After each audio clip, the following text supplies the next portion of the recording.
By the way mga katodo, sa mga nagtatanong gaano kalayo ang Batangas to Metro Manila, sa aking biyahe or sa ruta na tinataha ko on a daily basis, umaabot ako ng mga good, kumbaga araw-araw tayong nasa field trip.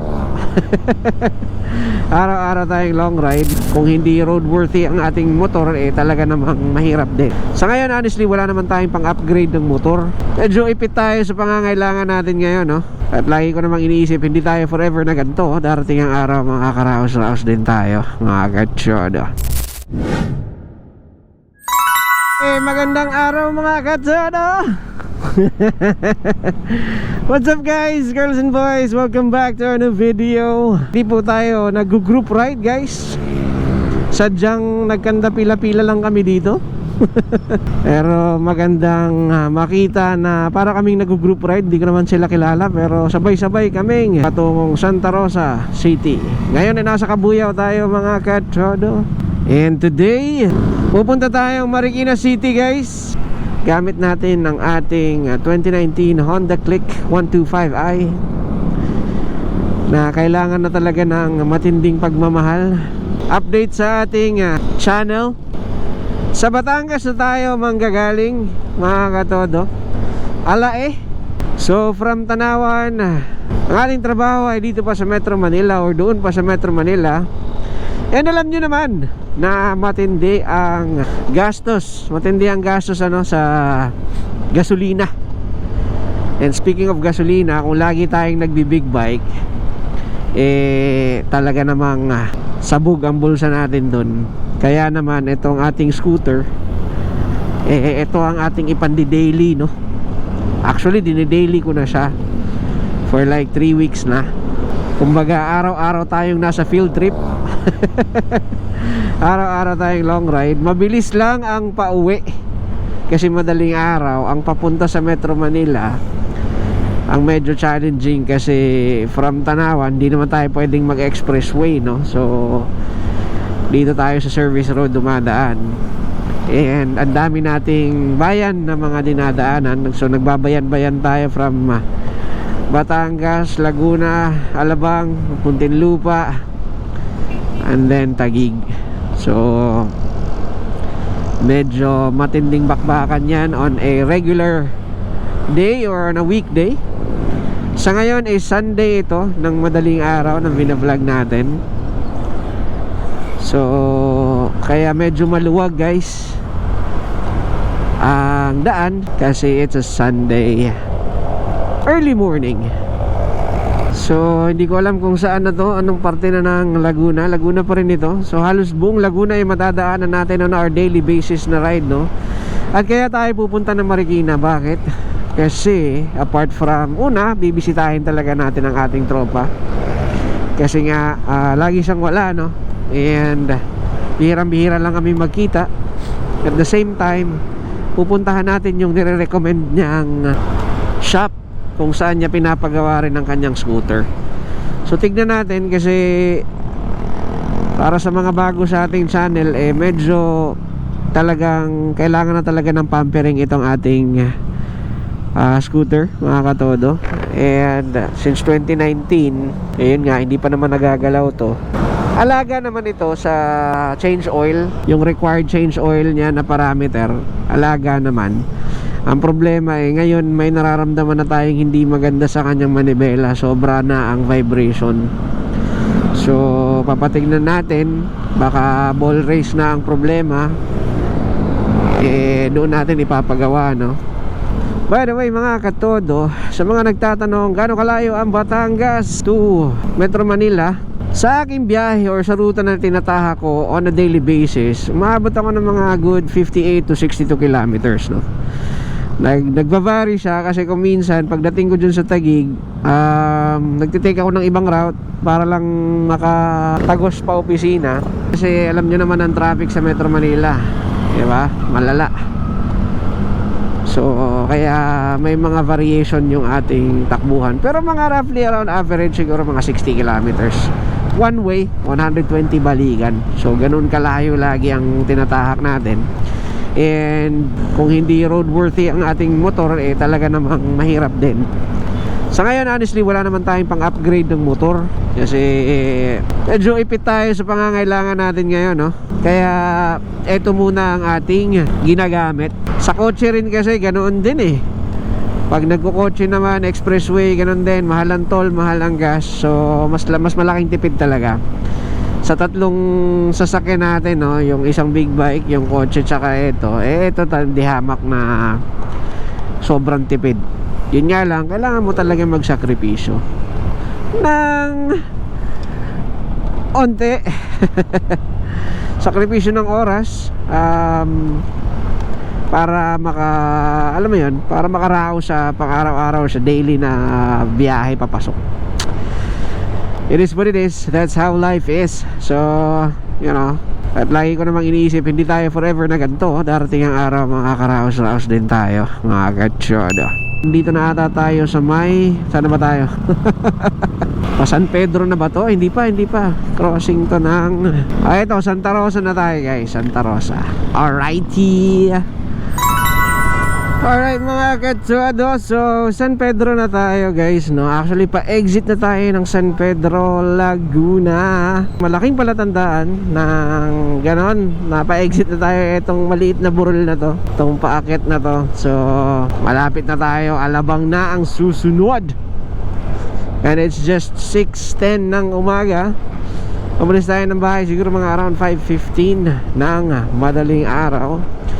Honestly speaking, mabilis lang naman talaga ang biyahe papunta hanggang dito kung hindi lang matraffic, no? And ang matinding choke point din kasi dito na sa may Paalabang, yan, Alabang, Sukat, Bikutan, C5 or dyan sa may Arca South. Yan ang matinding challenge talaga dyan dahil sa traffic. Update ulit ako mamaya. What up guys, Alabang na tayo, 6:20 ng umaga. Alright, ito yung Star Mall, Alabang. 1 hour 10 minutes na tayong nasa daan. Pero para sa akin nabibilisan ako kapag weekends biyahe or di kaya madaling araw. At nagugutom na ako guys. Sana may makita tayong parisan. Doon tayo kain sa parisan. Gedli na parisan, wala eh. Alright, Bikutan na tayo guys. Dito ako natatakot sa daan dito sa may Bikutan pa C5. Tingnan nyo naman kung gaano kadulas guys, oh. Matuyo yan o mabasa, ganyan ang itsura nyan eh. Ang weird lang. Napaka shiny. Pag weekday guys, grabe yung traffic dito banda. Ito yung isa sa pinakamatraffic, talagang literal motor tao na traffic dito. Kasi 5 na kasi yung kanto na yan na nandyan. And may hospital din dito eh. Ito oh. Ayan, parisan ba yan?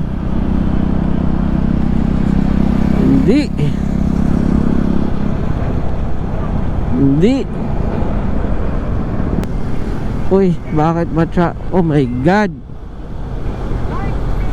Ano naman yung baha? Diyos ko po, Lord Jesus Christ.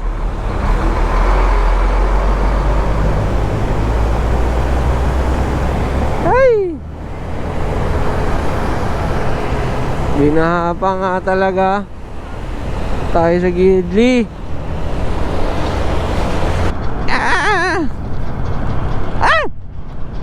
Lumipad tayo dun ah. Nalaglag yung ano niya guys. Nalaglag! Tapaluto mo, nalaglag! Kailangan nating tumabi kasi kailangan nating mag-waste. Pagtawid ng underpass, saka na tayo tumabi. Andito tayo sa Marikina mga katodo. Ang tagal nating hindi na nagawi dito sa Marikina. Hindi pa rin tayo nakakain. Kanap na lang akong 7-Eleven mamaya.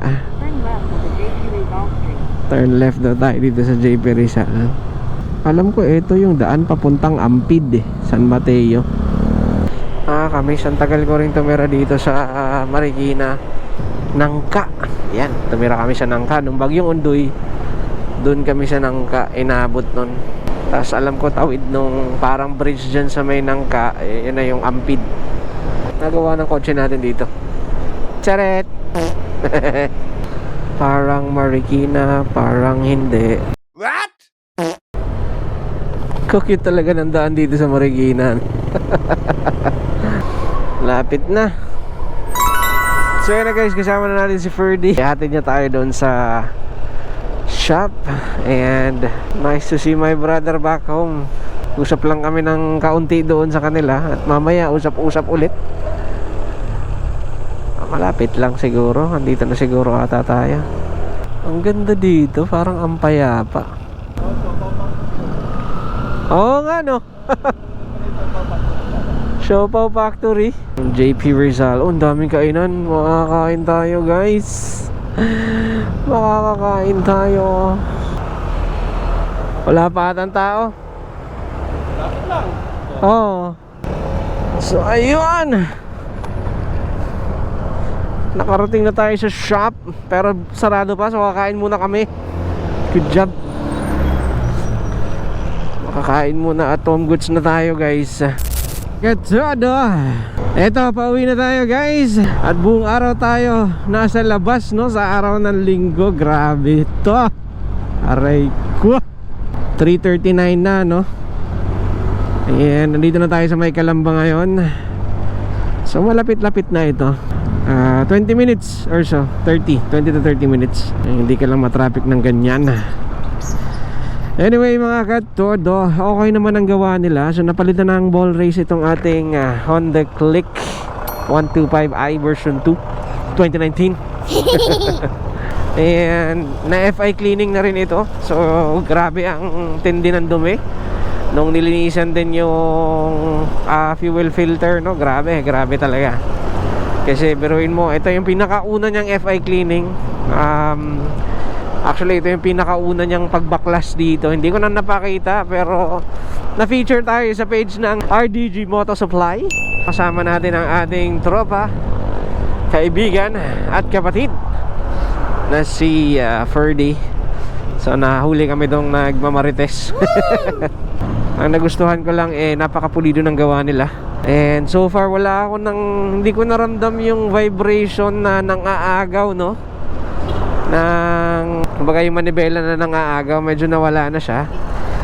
Pinakita sa akin ng mechanic na katukayo rin ni Ferdy, na talagang madami ng mga kayod yung knuckle bearing natin. So talagang doon na siyang palitan.